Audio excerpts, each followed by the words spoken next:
This part to give vote of thanks, I would like to invite Dr. Frank Islam. Dr. Frank Islam is a lifetime member of Aligarh Alumni Association DC.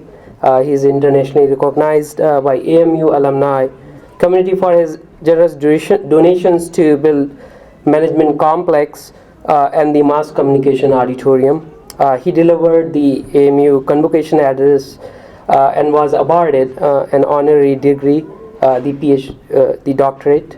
Last October, he was chief guest on Sir Syed Day. Please. This October. This October, 2009.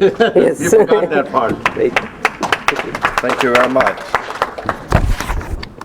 Let us see how this works. I will have a hard time to do this, but I will give it a shot. Can you hear me, guys? So thank you very much for that kind introduction, and thank you, Mr. Vice Chancellor, for giving a wonderful update. We really greatly appreciate it, and we wish you good luck as you undertake this new and solemn journey. And thank you, Sohail, for being here. One of the things that we have in common with Sohail is we both of us are from Aligarh.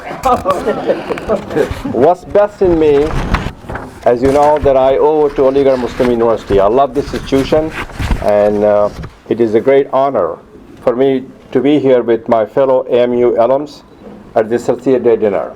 I'm supposed to give a thank, so thank you very much for coming, and thank you for all you do to make a difference, and thank you very much. But this is a Sir Syed Day, so I'm going to talk a little bit about Sir Syed, who he was, and why he was so important to all of us. And this is the speech I also delivered when I was the chief guest for Sir Syed Day in October. And thank you very much, Professor Mansoor, for inviting me. And thank you, Razi and Dr. Abdullah and the AMU Alumni Association, Washington, D.C., for inviting me to speak tonight.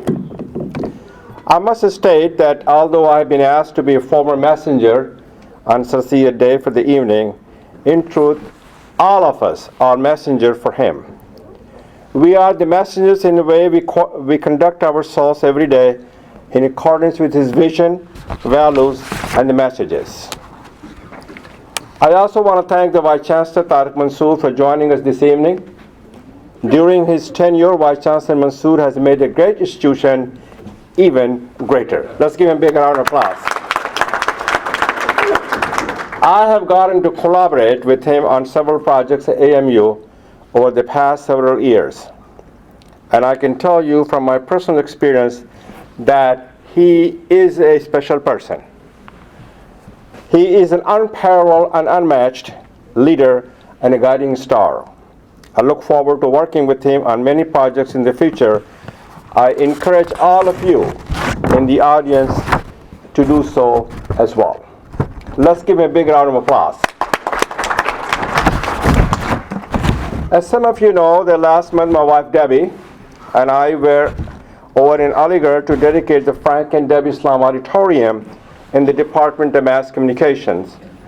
And also we inaugurated the Entrepreneurship Innovation Center at the management complex named after us. So thank you for your hospitality, your warm welcome, Mr. Vice Chancellor. We thoroughly enjoyed our trip, and thank you, Abdullah Bhai, for being there. My brother who just left, he was also there.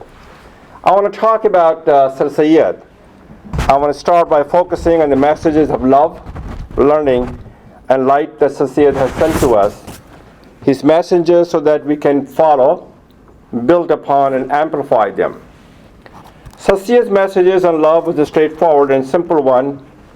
It was to love all mankind. Sir Syed had a vision not only of peaceful coexistence in a pluralistic society, but moreover of collaborations and communal harmony in their society. Why did Sir Syed have such a vision and a foresight?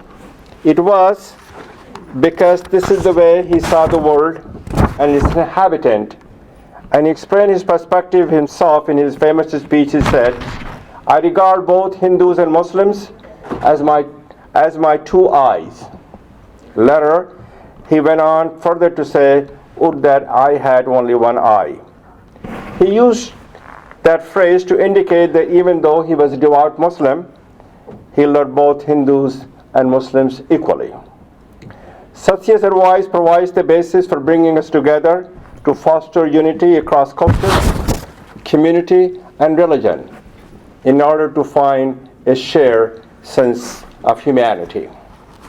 We can do this not by looking to the God and the heaven whom we worship, but by looking at the earth and the people and the family that we are.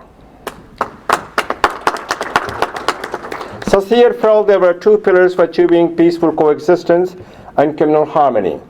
They are education and shared educational experience. So those were his messages on learning. On the importance of education, while many were advocating for and against including Muslims in the National Congress, Sir Syed declared, "I do not agree with those who think the discussion on political matters would help in our national progress. I regard education alone as the means of national progress." Sir Syed put his word into action by founding the Mountain Anglo-Oriental College, which became a marvelous institution known as Aligarh Muslim University.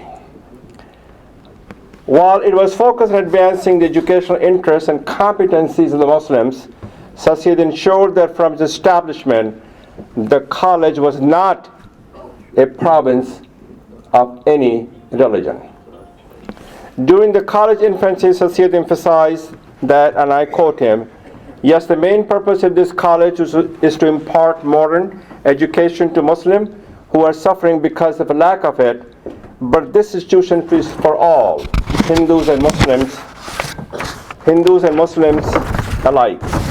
Both of them need education." Sir Syed established Aligarh Muslim University to provide its graduates with what I call a purpose-driven education. At the founding of Aligarh Muslim University, Sir Syed said that this college may expand into a university whose